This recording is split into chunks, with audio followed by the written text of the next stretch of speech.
আসসালামু আলাইকুম। বাংলা সংবাদে সবাইকে স্বাগত জানাচ্ছি। আমি চিন্তিয়া হক। শুরুতেই সংবাদ শিরোনাম। বৈষম্য বিরোধী ছাত্র আন্দোলনের নেতৃত্ব, নির্বাচনে চলছে ভোট গ্রহণ। এদিকে নিবন্ধন চা অধিকাংশ দলের গায়েবী কার্যালয় নেই লক্ষ্য উদ্দেশ্য। জানাবো অন্তর্বর্তী সরকারের উচিত ছিল খালেদা জিয়ার সঙ্গে দেখা করা, বলছেন অ্যানি। এবং সর্বশেষ জানাবো মব জাস্টিস এক হিংস্র উন্মাদনা যা মানবতার শত্রু, বলছেন তারেক রহমান। দর্শক শুনছিলেন সংবাদ শিরোনাম, এখন বিস্তারিত। বৈষম্যবিরোধী ছাত্র আন্দোলনের নেতৃত্ব, নির্বাচনে চলছে ভোট গ্রহণ। বৈষম্যবিরোধী ছাত্র আন্দোলনের প্রথম কাউন্সিলে কেন্দ্রীয় নেতৃত্ব নির্বাচনে ভোট গ্রহণ চলছে। নির্বাচন কমিশনার নির্বাচন পরিচালনার দায়িত্ব পালন করছেন। প্রার্থী ও ভোটাররা নির্বাচনী আমেজ কাউন্সিলে অংশগ্রহণ করছেন এবং পছন্দের প্রার্থীকে গোপন ব্যালটে ভোট দিচ্ছেন। এর আগে সোমবার প্রথম কাউন্সিল সামনে রেখে সংগঠনটি নির্বাচন কমিশন চূড়ান্ত প্রার্থী তালিকা প্রকাশ করে। প্রকাশিত তালিকায় 4টি গুরুত্বপূর্ণ পদে একাধিক প্রার্থীর নাম ঘোষণা করা হয়েছে। সাংগঠনিক সম্পাদক পদে প্রার্থী হচ্ছেন কেন্দ্রীয় নির্বাহী কমিটির সদস্য ময়নুল ইসলাম, খুলনা জেলা শাখার আহ্বায়ক তাসনিম আহমেদ, কক্সবাজার ইন্টারন্যাশনাল ইউনিভার্সিটি শাখার সদস্য সচিব মোহাম্মদ সাজ্জাদ হোসেন, কাউন্সিলের প্রধান নির্বাচন কমিশনার লুৎফর রহমান, কমিশনার ওয়াহিদুজ্জামান এবং কমিশনার মোহাম্মদ রাকিব দায়িত্ব পালন করছেন। নিবন্ধন চা অধিকাংশ দলের গায়েবী কার্যালয় নেই লক্ষ্য উদ্দেশ্য। ঢাকার পুরনো পল্টনে 54 নম্বর বিকে টাওয়ারের ঠিকানা দেখিয়ে ইসিতে নতুন দল হিসেবে নিবন্ধনের আবেদন করেছে বাংলাদেশ তিছারি ইনসাফ। এই ঠিকানায় গিয়ে কোনো রাজনৈতিক দলের সাইনবোর্ড দেখা যায়নি। কোনো রাজনৈতিক দলের অস্তিত্ব সম্পর্কে জানেন না স্থানীয়রাও। অনেকে এটিকে আজাদ প্রোডাক্টসের গালি বলেন। গলির বাসিন্দা আকরাম হোসেন দীর্ঘ 10 বছর প্রিন্টিং সহ নানা কাজে জড়িত।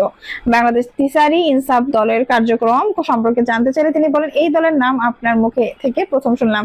দলের কাজ কি আসলে বলতে পারবো না। এই দলের কোনো কার্যক্রম চোখে পড়েনি। দলটির কার্যক্রম সম্পর্কে জানতে চাইলে ফোন করলেও সাড়া দেননি চেয়ারম্যান মোহাম্মদ মিনহাজ প্রধান। জাতীয় ন্যায় বিচার পার্টি নামে আরেকটি রাজনৈতিক দল ইসিতে নিবন্ধনের আবেদন করেছে। তারা নয়াপল্টনের ইসলাম টাওয়ারের 7ম তলাকে দলীয় কার্যালয় হিসেবে দেখিয়েছে। ইসলাম টাওয়ারের 7ম তলায় গিয়ে কোনো রাজনৈতিক দলের অস্তিত্ব খুঁজে পাওয়া যায়নি। সেখানে আল আমিন ট্যুরস অ্যান্ড ট্রাভেলস সহ বেশ কয়েকটি ট্রাভেল এজেন্সি এবং আরো 4-5টি প্রতিষ্ঠানের অফিস রয়েছে। নয়াপল্টনের ডিআইটি স্টেশন রোডের 53 নম্বর বাড়িটিকে কেন্দ্রীয় কার্যালয় দেখিয়ে ইসিতে নিবন্ধনের আবেদন করেছে বাংলাদেশ ইউনাইটেড পার্টি নামে একটি দল। সে ঠিকানায় গিয়ে পুরো ভবনে কোনো রাজনৈতিক দলের অস্তিত্ব পাওয়া যায়নি। দল সম্পর্কে জানতে দপ্তর সম্পাদক মাসুদ মিয়াকে বারবার ফোন করলেও তিনি রিসিভ করেননি। চলতি বছরের 10 মার্চ আগ্রহী নতুন দলের কাছ থেকে নিবন্ধনের আবেদন আহ্বান করেন ইসি। 20 এপ্রিল পর্যন্ত 65টি দল আবেদন করে। পরে জাতীয় নাগরিক পার্টি সহ কিছু দলের অনুরোধে নিবন্ধনের আবেদনের সময়সীমা 2 মাস বাড়ানো হয়। এই সময়সীমা গত রোববার 22 জুন শেষ হয়। শেষ 2 মাসে আবেদন জমা পড়ে আরো 82টির। ফলে নিবন্ধনের জন্য সর্বমোট আবেদন হয়েছে 147টি। ইসির নিবন্ধন পেলে এসব দল নিজস্ব মার্কার নির্বাচনে অংশ নিতে পারবে। তবে হাতে গোনা কয়েকটি দল ছাড়া অধিকাংশ দলই অচেনা। রাজধানী ঢাকার গুলশান 2 নম্বর গোল চত্বরে গল্প করেছিল 2 বন্ধু। একজনের নাম ফয়সাল সরকার, অন্যজন ফজলে রাব্বি। দুজন কুমিল্লার বাগমারার বাসিন্দা।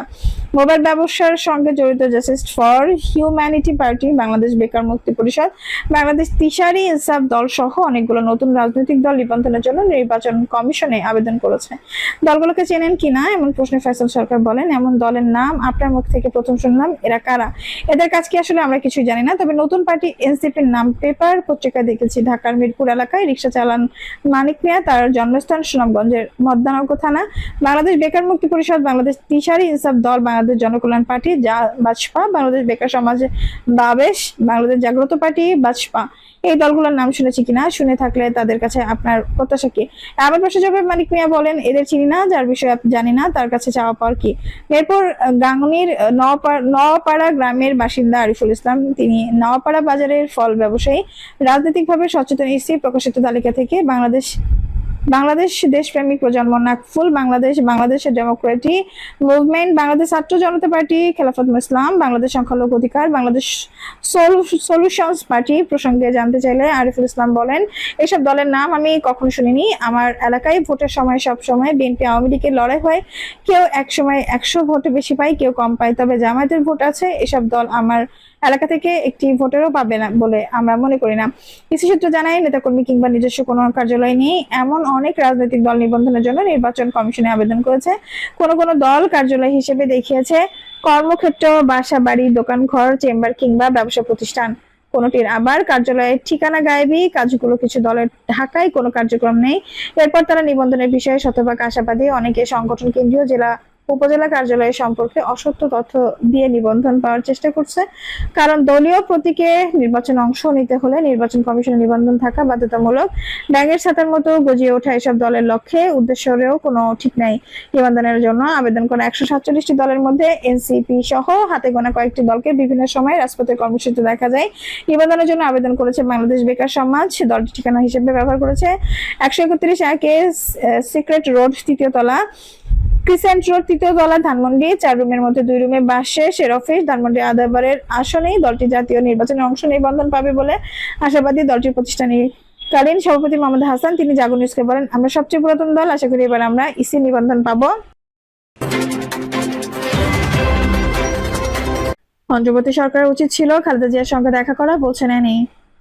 বিএনপি যুগ্ম মহাসচিব শহীদ উদ্দিন চৌধুরী অ্যানি বলেছেন, অন্তর্বর্তী সরকার উচিত ছিল খালেদা জিয়ার সঙ্গে দেখা করা। 10 মাসেও সেটি করেনি। তবে সশস্ত্র বাহিনী দিবসের অনুষ্ঠানে কথাবার্তা হয়েছে, কিন্তু আমাদের প্রত্যাশা ছিল রাজনৈতিক বিষয়ে নিয়ে ওনার সঙ্গে দেখা করা। আগামীর দেশ পরিচালনা, হাসিনার বিচার, সংস্কার, জাতীয় নির্বাচন নিয়ে কথা বলার যাই হোক হয়নি। তবে বিএনপি আশাবাদী আগামী দিনে অন্তর্বর্তী সরকার তা করবেন। শহীদ উদ্দিন চৌধুরী অ্যানি বলেন, অন্তর্বর্তী সরকারের প্রধান উপদেষ্টা ডক্টর মোহাম্মদ ইউনূস খুবই ভালো মানুষ। কয়েকদিন পূর্বে তিনি লন্ডনে সফর করেছেন। সেখানে তারেক রহমানের সঙ্গে ওনার বৈঠকে নির্বাচন ও সংস্কার সহ গুরুত্বপূর্ণ বিভিন্ন বিষয়ে আলোচনা হয়েছিল।